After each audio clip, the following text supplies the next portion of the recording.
Hey record loving friends, it's Brian from tokyorecordstyle. I am out here on Route 246 Nihonroku Boulevard across from, I think, a royal residence. There's a royal who lives over here. I'm in Akasaka, kind of central Tokyo, not far from Nagatacho where they write the laws and where the Diet building is, and the Imperial Palace is just a stone throw away. And I'm here at a very big building, and I saw something today that I saw last year and that I was keen to share with you if I could see it again, and I missed it. I had no idea how quickly it would come and go, but it seems like today is my chance to share it with you. It is back a year later, and I have brought you to the headquarters of the Sogetsu Ikebana School, and I think what is their annual outdoor installation of Ikebana artworks. There is an incredible installation here right in the Genkan, in the entrance, and it's just inspiring and absolutely imaginative and exquisite, and I'm really excited to share it with you. I want to tell you what little I know about Sogetsu. Sogetsu is a style of Ikebana that my friend Jesse Freeman practices. He's a photography friend of mine, a filmmaker, a chess partner, and a very treasured character that we have in our foreigner community here in Tokyo. I've known Jesse for nearly 20 years, and he taught me the word auteur. The guy is a Renaissance man, and he's among the other things I mentioned, he's also a quilter. He makes these exquisite quilts, and he's done exhibitions of quilts, and he writes poetry, and he shares his poetry in his quilts and in his photography. And as a license holding practitioner of Sogetsu Ikebana, he's turned me on to this particular practice. And it's, I want to say, it's almost like a sect of the Ikebana way. And I'm going to butcher the explanation of it, but the School of Sogetsu is turning 100 years old in the year 2027. On the top of their homepage here, I'm going to read the welcome message that they have. It's actually quite beautiful. Ikebana, life itself. It all began with an inspiration. Could Ikebana set its horizon on more freedom? The solution? Sogetsu was created in 1927. In the words of founding Iemoto Sofu Teshigahara, in Ikebana, flowers become you. Oh, I just love that.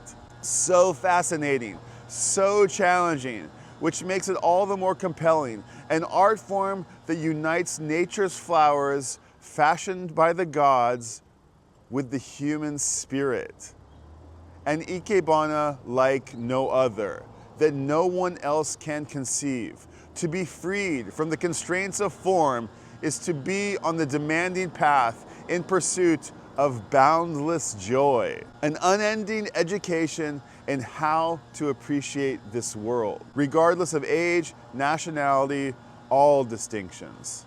No matter how times change, human hands will create infinite possibilities. More Ikebana, more life. In 2027, its 100th year, Sogetsu Ikebana begins its next 100 years with you. So a very, very inspiring message and manifesto, an Ikebana manifesto from the School of Sogetsu.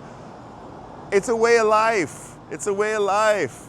And it's this, beautiful synergy, confluence of humanity and nature, humanity and divinity, perhaps. Very, very cool. So I want to appreciate these forms with you. Now, one reason that I came here is because last year when I saw this beautiful green and contrasting gold, which creates a beautiful effect from far away, it disappeared like that last year. I saw it when it went up. I'm guessing this went up yesterday, and the 2 days later, the entire structure was the same golden brown color that's on the inside of the bamboo. Now these are bamboo trees. This is bamboo, and bamboo is a kind of grass, and they grow very, very tall. I'm going to guess sometimes as high as 10 or 15 meters tall. And I couldn't tell you how fast they grow, but each one is a section. And you've seen these nagashi somen, you can cut them in half and you can turn them into these sort of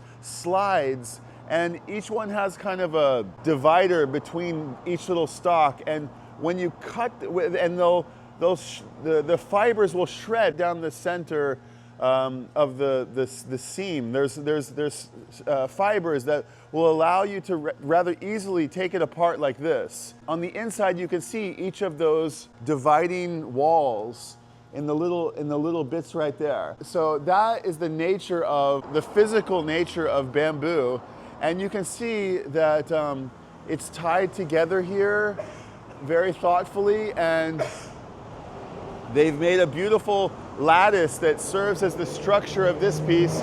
It looks like it's 1, 2, and there's an A-frame type design, and then some pieces that reinforce it here and there, and then they've woven these beautiful forms that go all around throughout this A-frame, and you can see how they sort of speak to each other and how just elegant the curves are, and how they're just,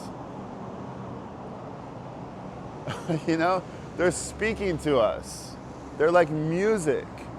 It's a very, very gorgeous composition. Mad respect to the artists who conceptualized this. Very, very beautiful. I love the colors. I love the forms. I love the inspiring energy that it has. It's very, very cool. Here is the, I think that's the kanji for Sogetsu. And yeah, this is one of 2 pieces. And I'm going to try to make this a part 1. And I'm going to come back and make a mini version of part 2, just so you can see how rapidly it changed.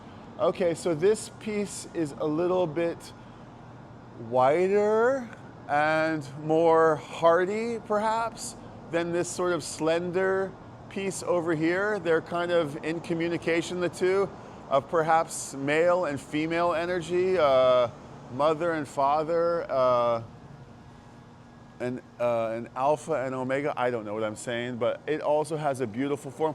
I kind of want to I can see shapes in it. I can see faces in it. I can see forms in it, almost like as if I'm looking at a cloud, and I can see, you know, a dragon in the cloud. I can see kind of a samurai spirit, I feel like, in here, a sort of Japanese essence. I don't want to put too fine a point on it, but it's so beautiful. There's a piece here that goes around, and you can imagine this must be very unwieldy. Oh my gosh, it's really big. Okay, you can see this one.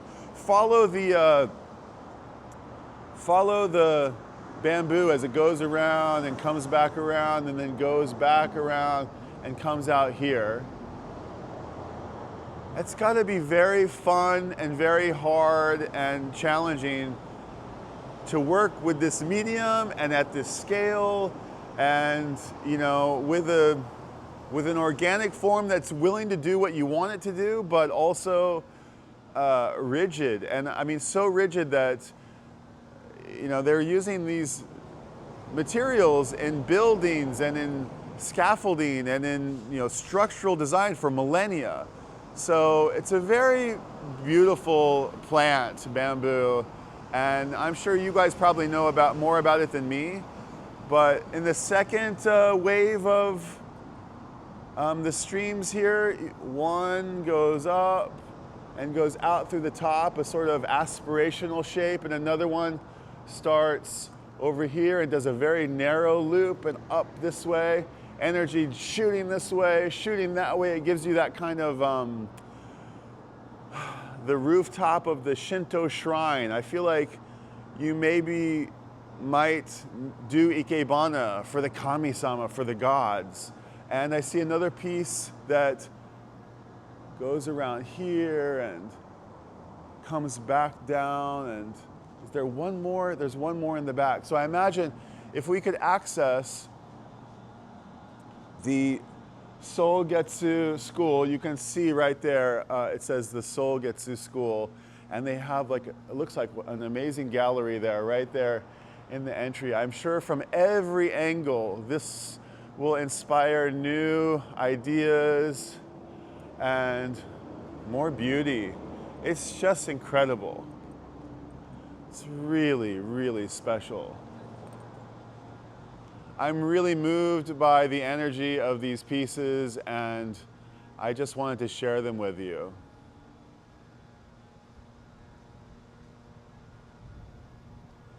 Spectacular. Aren't they lovely? There's so much like masculinity in the structure and perhaps femininity in the curvature. There's such an elegance to them, and I can see through the mirrors and through the reflections, there's another layer of something interesting to take in. And wow, it's so dynamic, so supremely cool.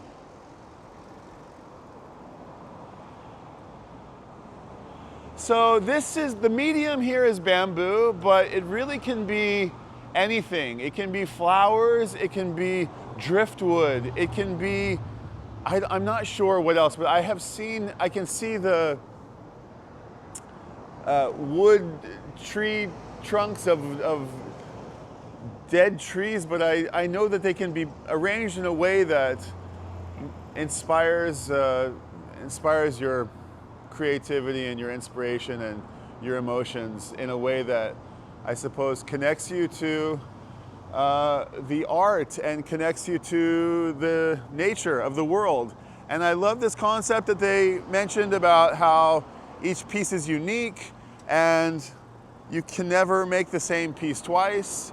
And it's a way to, combine the human with the divine. It's very, very groovy. And I salute my homie Jesse Freeman. I'll leave his information down in the show notes. Very, very cool cat. And I think he's gone through the highest level of knowledge. You can get really knowledgeable about Sogetsu. And thank you, Jesse, for attuning me to this amazing, inspiring art form. So come to 246, come to Akasaka. Do I have a little, I felt like I have a little passenger. Was there a little spider or something hanging on to me? I felt like there was. Come to Akasaka Mitsuke, I think it is, and just a 5-minute walk right down the road from the Canadian Embassy, and yeah, you'll find it. Very, very beautiful. So part 1, let me come back and make a little reel for part 2 and show you how drastically it's changed just in a few days. And if you like this, sometimes I will stop at a place like this in Tokyo. I like to spotlight music and record-loving culture in Tokyo, but I love to also share my city, and this is just one little facet that I like to share. And so expect more stops like this along the way. And if you like music and art and design and fashion and Ikebana, then please hit like and subscribe if you're not already. More Ikebana, more life. Okay, till next time, bye.